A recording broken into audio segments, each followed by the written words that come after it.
If you live in 2024 and you're not a conspiracy theorist, I don't know if we can be having a conversation. After all of the wild things that we have been through in the past 4 years, all of the insane, mind blowing things that we've had to come to terms with, if you're not at least the tiniest bit of a conspiracy theorist, I don't know. I don't know. But what I do know is this. If you're like me and you like to delve into the realm of conspiracy, it can actually be a bit fearful. But you don't have to go far in any type of realm to experience fear. Whether it's the fear of what you're going outside and going to go do, whether it's the people that you're around, whether it's whatever's happening in a government. There are so many reasons to be afraid. And if you've grown up in the Christian circles, then you might have felt judged for feeling afraid. In fact, you might have judged other people for having fear. And today we're going to be discussing the first part in our series about how to pray through difficult emotions.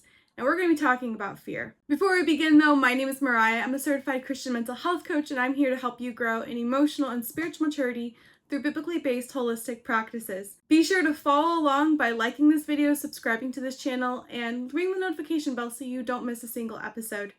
And don't forget to click the link in the description. That's going to contain a free guide on emotional health, and be sure to follow me on social so we can have conversations like this and more. Oh, and leave a comment. Let me know what you think about all this. We don't have to go very far to experience fear, whether it's the fear of being able to pay your bills, whether it's your gas money, buying food on the table, making sure you have a roof over your head, or it's the fear of not fitting in, the fear of feeling like you're going to be mislabeled or judged by other people around you. There are reasons that we feel afraid. But in order for us to be able to pray through fear, we first have to define what the term is. So today we're going to get a bit technical. What is fear? Fear is a real or perceived threat of safety. So basically, fear is anything that makes you feel like you are not safe. Whether it could be the fear of being judged, feeling you're not safe to be yourself, you're not safe to belong in an environment, the fear of who's running the show behind all of these government agencies, or the fear of not being able to put food on the table. There are real threats of safety that you and I experience every single day. And fear is a physiological response, which means that it doesn't just affect your mind, but it also affects your body as well. When you and I experience fear, our bodies are actually going to be building up energy because it's designed to keep us safe. This is known as our emergency response, which is the fight, flight, freeze, or fawn. I think they're going to add more stuff eventually. But basically, it's whatever you're doing to keep yourself surviving. And this is hardwired in our DNA by God to keep us safe. A couple of bodily reactions, what this might look like. Maybe you're feeling queasy, or you get butterfly sensations in your stomach, or your palms get sweaty, your heart starts racing.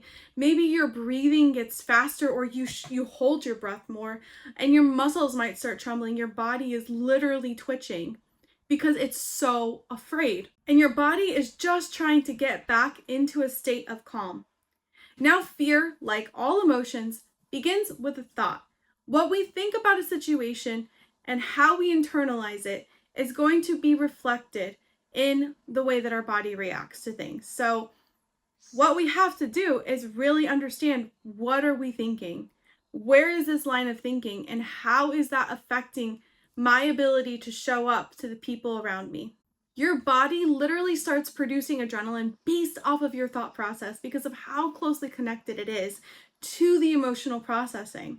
And this happens almost instantaneously. This is one of the most important reasons about why you and I need to be very diligent about taking every thought captive, because they have the ability to literally run our lives. Now, before we can get into our thinking, the first thing that we have to do is we have to get our body calm. We have to go in reverse order. See, you think a thought and then your body reacts, and then now you're just going crazy. Okay, we're crazy. We need to get our body calm. A couple of things you can do. You can use aromatherapy. You can shake your arms and your legs. You really release some of that energy. You can play calming music, really help your mind understand, I'm in a safe space. It's okay. You can squeeze your arms gently, like giving yourself a hug. Or you can practice box breathing, which is basically holding your breath and going down, imagining you're creating a box. Once we are able to get our body into a state of calm, then we have to go through the thought process in order for us to really kind of narrow in on what exactly is it that I'm feeling. One of the things that is really important when we're talking about fear is we need to come in with our own understanding or misconceptions or things that we've heard even growing up in church about what fear is. The most common phrase that people hear when it comes to fear in the Bible is, "Do not be afraid." And I think that this is such a beautiful, powerful statement that is misunderstood, as in, if you feel afraid, you lack faith. And I don't think that's necessarily what Jesus is trying to tell us when he says, don't be afraid. Because fear has some semblance of reality. So there is something inside of you that says, there is a real reason for me to be unsafe, and I cannot go forward until I feel safe again. And when Jesus is telling us don't be afraid, it's this idea of don't let fear have the final authority in your life. I've already stated there's so many reasons for us to feel afraid. There's so many reasons why you and I should not operate and function if you think about it. And you know those people who think about every single possibility about why things are going to go wrong. And they're usually right, but they're so anxious and they're so overwhelmed and they can't actually function. And this is why God wants us to understand that fear, while important, while valuable, cannot have the final say in your life. And we see this example in the Gospels, in the book of Matthew, when Jesus is taking his disciples out into the middle of the Sea of Galilee, when the storms are raging and going crazy. And in the first scenario, we see Jesus who's just asleep. It looks like he doesn't care. And these disciples who have seen crazy storms their whole life have not seen a storm like this. And here God is asleep in the boat. I would feel afraid. The only adult in the room is asleep. And yet, Jesus tells the disciples to be calm, be still, and he calms the waves. And he tells them to quiet. And this is an important example for us to remember that when we are afraid, when we are feeling like life is out of control, we need to go to Jesus. It might seem like he's asleep to our worries, but really what he's trying to do is build our faith and build our endurance and our stamina. Because some of us are not very strong in our faith, and how God builds that is by allowing trials, by allowing difficulty to come into our life, because it produces patience, it produces endurance, it produces strength. It's just like when you're going and you're strength training, you're going to run a marathon, or you're trying to build your body muscle. It's going to be uncomfortable if you're going to be using weights or running longer than you normally would. It's going to cause pain in your life, but temporary. And that pain is meant to help build that endurance, build that stamina. So when it is time for you to be able to run your race or go to the other things that you need to do, that you are able to endure it with joy and longevity. The important part when we go to pray is not to pray away the fear, but rather remember that where your true safety lies. This series is here to teach you how to pray.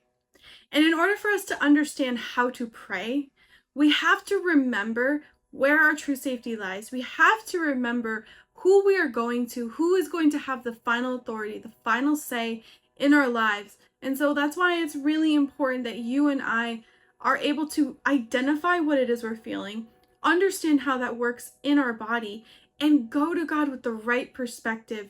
And even if your perspective's a little bit messed up, like we all have, God is going to help you work through some of these misconceptions, but we have to be open to it. We have to be open to God changing how we think so we can then live the way that he wants us to live. So I want to leave you with this verse. It's Isaiah 43 verse 2, which says, "When you pass through the waters, I will be with you, and through the rivers, they shall not overwhelm you. When you walk through fire, you shall not be burned, and the flame shall not consume you." This verse means that we are going to go through difficult situations. We are going to go through experiences that make you feel so afraid. But when that happens, God is with you. He will not allow you to be burned. He won't allow the waters to consume you. You have to trust him. I hope that this has been an encouraging way to help you learn how to pray through these things, how to identify what it is that you are feeling, and how to release them to God in a way that gives you the abundant life that Jesus promised. Be sure to leave a comment in the video. Let me know what you think about this. What do you want to learn more about? And tell me a conspiracy that sets you on edge. And I'll catch you in the next video.